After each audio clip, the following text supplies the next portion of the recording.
नमस्कार, आप देख रहे हैं अपना उत्तर प्रदेश। मैं हूं आपके साथ सचिन चौहान। जनपद गोरखपुर में मानबेला और राप्ती नगर विस्तार योजना के कल्याण में मंडपम का उद्घाटन ये हुआ है और कार्यक्रम का आयोजन जब किया गया तो मुख्यमंत्री योगी आदित्यनाथ ने बतौर मुख्य अतिथि इस कार्यक्रम में शिरकत की। वहीं उन्होंने कार्यक्रम को संबोधित किया। उन्होंने कहा कि लोगों को कल्याण मंडपम से मदद मिलेगी। साथ ही सीएम ने कहा कि नगर निगम 5 कल्याण मंडपम बना चुका है और गरीबों के लिए सस्ते घर बनाए जा रहे हैं।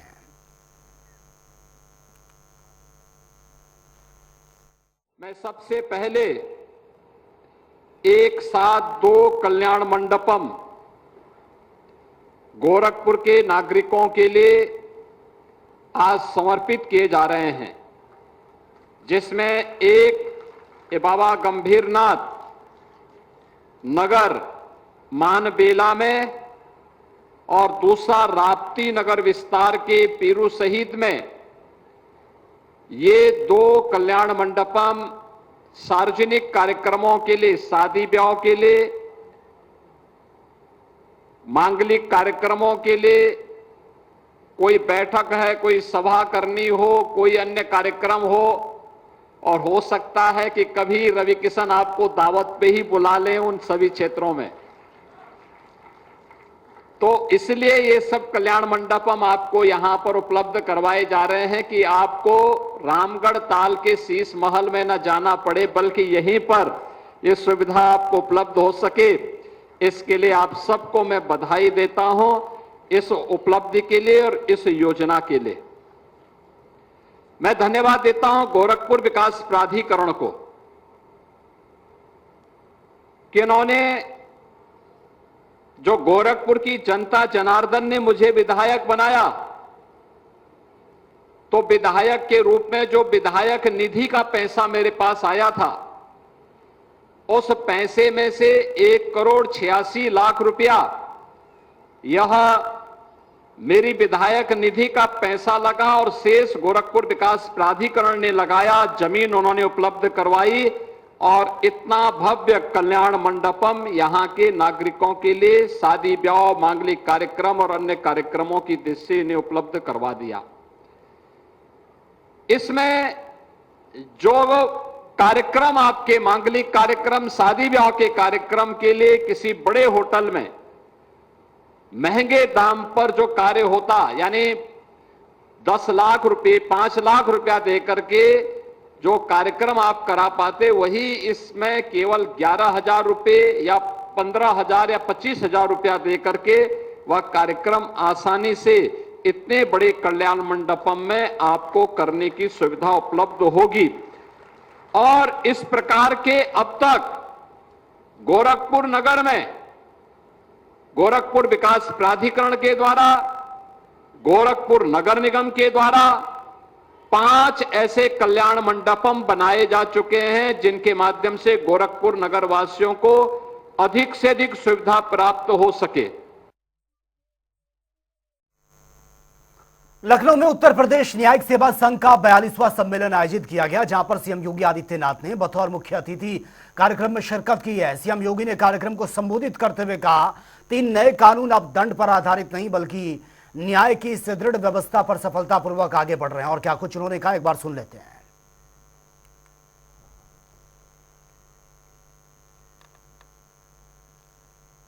हमारी स्पीड जितनी तेज होगी, हम आम जन के मन में उतना ही दृढ़ विश्वास बनाने में सफल होंगे। और उन सभी बातों को ध्यान में रख करके ही सरकार ने भी इस बात को सुनिश्चित किया है कि हम भी उस दिशा में न्यायिक व्यवस्था को और भी सुदृढ़ बनाने के लिए, न्याय को और भी सुगम और त्वरित बनाने में राज्य सरकार भी अपनी भूमिका का निर्वहन कर सके। मैं अभिनंदन करूंगा आप सबका इस बात को लेकर के कि नए भारत में न्यायिक प्रणाली कैसे होनी चाहिए। उस दृष्टि से 3 नए कानून 1 जुलाई 2024 से लागू हुए। और प्रारंभ में जो आशंका थी कि ये 3 नए कानून लागू होने, इसको आगे बढ़ने में कठिनाई होगी, समझने में दिक्कतें होंगी, लेकिन न्यायिक अधिकारियों ने जितनी तत्परता के साथ इसे लागू किया और आज आम जनमानस के बीच में, यानी 1 वर्ष के अंदर ही यह साबित हो गया कि 3 नए कानून अब दंड पर आधारित नहीं बल्कि न्याय की सुदृढ़ व्यवस्था पर भारत की न्यायपालिका की नींव को और मजबूती के साथ आगे बढ़ाने में सफलतापूर्वक आगे बढ़ रहे हैं। यह हमारी न्यायिक प्रणाली और भारत के लोकतंत्र की एक मजबूत इमारत को आगे बढ़ाने में एक मील के पत्थर साबित होने जा रहे हैं। यह हमने पिछले 1 वर्ष के अंदर फिर से इस बात को महसूस किया है। आज के इस अवसर पर जब हम यहां पर इस सम्मेलन में यहां पर उपस्थित हुए हैं, मैं जरूर इस बारे में ध्यान भी आकर्षित करना चाहूंगा कि उत्तर प्रदेश सरकार इस बात के लिए प्रतिबद्ध है, क्योंकि मेरा यह मानना है सुशासन के लक्ष्य को हम लोग न्यायपालिका के द्वारा किए जाने वाले कार्यों और एक आम जनमानस को जितनी भी समय पे सस्ती और सुगम न्याय उपलब्ध हो सकता है, वह हमारे सुशासन के लक्ष्य को प्राप्त करने के लिए और विकसित भारत के प्रति हमारी प्रतिबद्धता को आगे बढ़ाने में निर्णायक भूमिका का निर्वहन करने वाला है। और इस दृष्टि से हम लोग प्रारंभ से इस बारे में पूरी प्रतिबद्धता के साथ कार्य करते रहे हैं और इसमें सरकार ने हर स्तर पर प्रयास भी किया है। फिलहाल यहां रुकेंगे, एक छोटे से ब्रेक के लिए लौटेंगे कुछ और खबरों के साथ।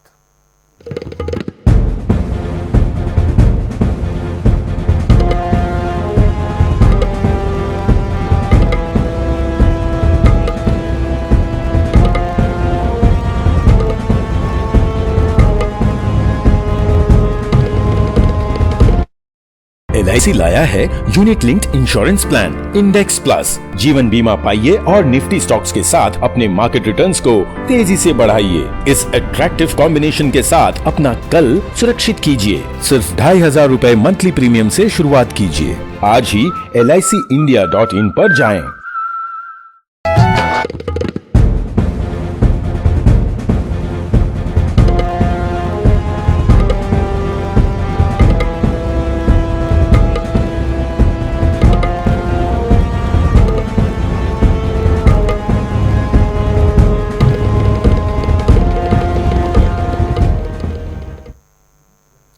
मुख्यमंत्री योगी आदित्यनाथ की विधानसभा में प्रशंसा करने पर सपा से निष्कासित विधायक पूजा पाल ने अखिलेश यादव पर बड़ा आरोप लगा दिया। उन्होंने पत्र लिखकर कहा कि अगर उनकी हत्या होती है तो इसके लिए समाजवादी पार्टी अखिलेश यादव जिम्मेदार होंगे।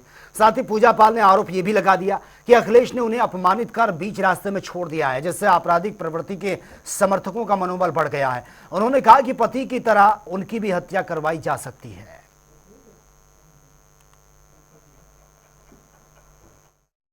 तो बहुत विचार करने के बाद तब हमने माननीय उनको अखिलेश यादव जी को हमने लेटर लिखने का काम किया, क्योंकि मैं बहुत सी चीज़ें सुन रही हूँ इस वजह से, क्योंकि जैसे मैंने सदन में बोला तो वैसे इनके लोग बौखला गए और बौखलाने के बाद जो इलाहाबाद में अतीक के लोग हैं वो क्या करेंगे वो मैं ही जान सकती हूँ। इसलिए मैंने अखिलेश जी को पत्र लिखा कि मुझे कुछ भी होता है तो उसके जिम्मेदार आप होंगे, क्योंकि जिस तरह से मुझे अपमानित करके निकाला गया है तो कहीं ना कहीं अतीक के लोगों का मनोबल बढ़ा है, कुछ भी कर सकते हैं।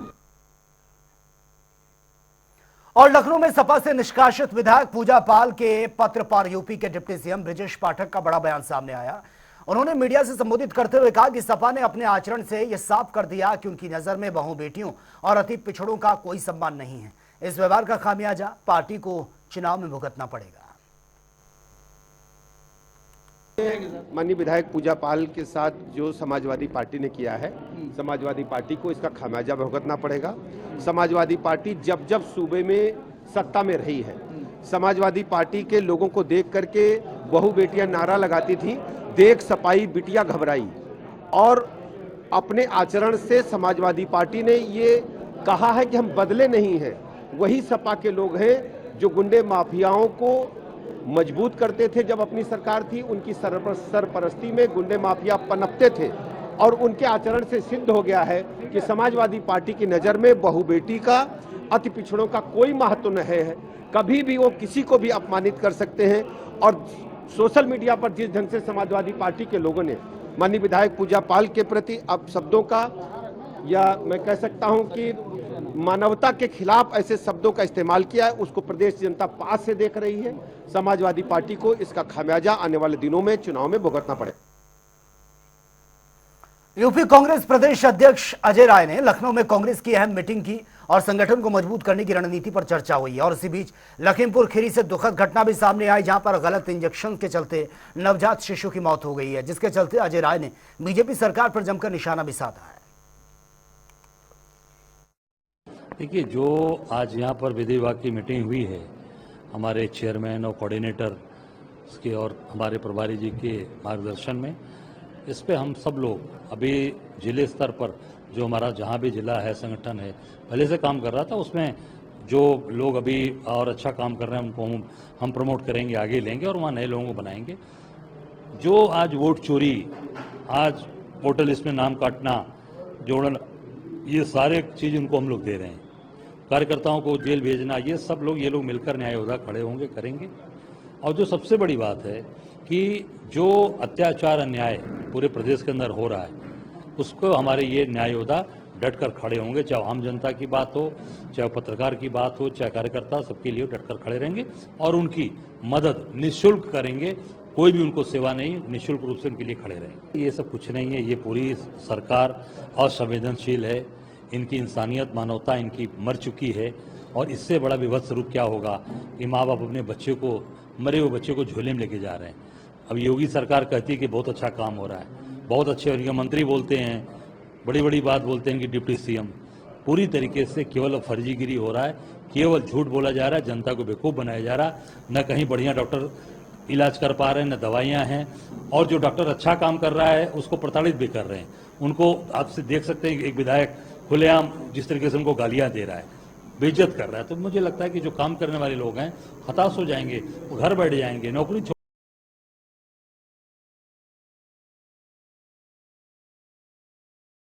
है, कोई लोगों की जन सेवा नहीं हो पा।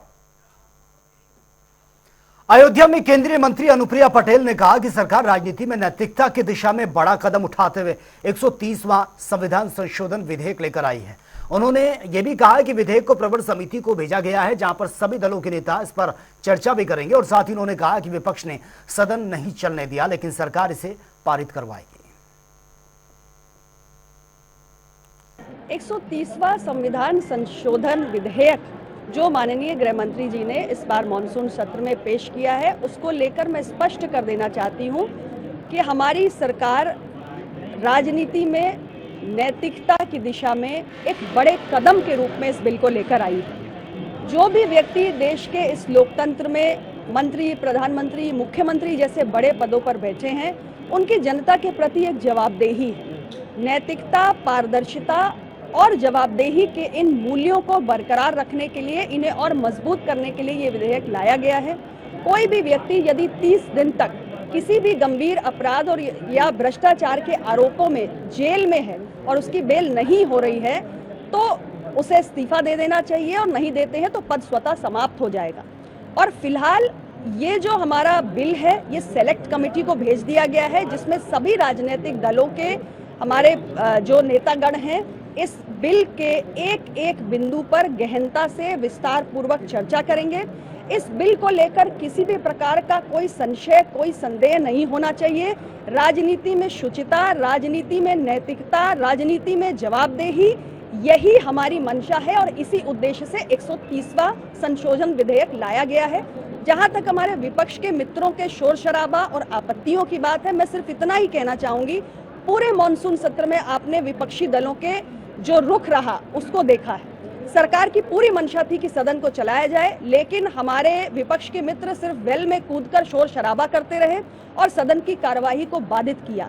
आम जनमानस के हित के तमाम मसले संसद में उठ सकते थे, लेकिन दुर्भाग्य की बात है कि आज विपक्ष एक कंस्ट्रक्टिव नहीं बल्कि एक पूरी तरीके से नकारात्मक, एक डिस्ट्रक्टिव भूमिका निभा रहा है और ये लोकतंत्र के लिए बहुत हानिकारक है। लेकिन हमारा भी संकल्प है कि जितने भी जनहित से जुड़े हुए मसले हैं उनको हम आगे बढ़ाएंगे और इसी प्रकार 130वां संविधान संशोधन विधेयक भी राजनीति में नैतिकता की दिशा में एक बड़ा कदम है। और लखनऊ में सहकारिता मंत्री जेपीएस राठौर ने बीपैक्स सचिवों को क्यूआर कोड प्रणाली प्रदान की है। आपको बता दें कि मीडिया को संबोधित करते हुए उन्होंने कहा, बाराबंकी के 2 और लखनऊ के 3 सचिवों को क्यूआर कोड ये दिए गए हैं। साथ ही मंत्री ने यह भी कहा कि इस प्रणाली से ग्रामीण सहकारिता तंत्र डिजिटल होगा और किसानों को नकद लेन देन की परेशानी से राहत मिलेगी। प्राथमिक ग्रामीण सहकारी समितियां, इन पर लगातार किसानों की मांग चल रही थी कि यूरिया की बोरी 266 रुपए 50 पैसे की है, तो हम उसका ज्यादा भुगतान क्यों करें। तो कभी कभी पैसे चेंज ना होने की वजह से वहां पर उनसे 270 रुपए वसूल कर लिए जाते हैं। तो उस समस्या के समाधान के लिए किसान डिमांड कर रहे थे कि क्यूआर कोड से हमारा भुगतान किया जाए। तो वो सुविधा आज उत्तर प्रदेश की सभी प्राथमिक सहकारी समितियों में हमने देने का काम किया है। अभी हमने 2-3 दिन से टेस्टिंग इसकी कर रहे थे, तो टेस्टिंग में इसका सफलतापूर्वक इसका हुआ रिजल्ट आया, परिणाम आया, जिसके कारण आज हम इस स्थिति पहुंचे हैं कि कोई किसान अगर 266 रुपए 50 पैसे में यूरिया की एक बोरी खरीदता है या 1350 रुपए में डीएपी की एक बोरी खरीदता है, तो उसको केवल उतना ही अमाउंट का भुगतान करना है। 1 रुपया का 1 पैसे का भी अधिक भुगतान उसको नहीं करना है। इसके साथ साथ हमको जो कैश का ट्रांजैक्शन है उसमें भी दिक्कत हो रही थी कि रुपयों को गिनना और गिन के सुरक्षित रखना और फिर हमारे समिति के सचिव को बैंक में जमा कराना, जिला सहकारी बैंक के, तो वो भी एक परेशानी से हमको आज निजात मिलेगी, मुक्ति मिलेगी। और जहां तक भारत का बात है, हमारा इंडिया में डिजिटल लेन देन अमेरिका से भी ज्यादा अच्छा है। तो इस डिजिटल लेन देन को हम ग्रामीण क्षेत्र में पेनिट्रेशन कर रहे हैं, ये हमारी बहुत बड़ी उपलब्धि है। आगरा में सपा के राज्यसभा के सांसद रामजी लाल सुमन ने केंद्र सरकार पर तीखा वार किया है।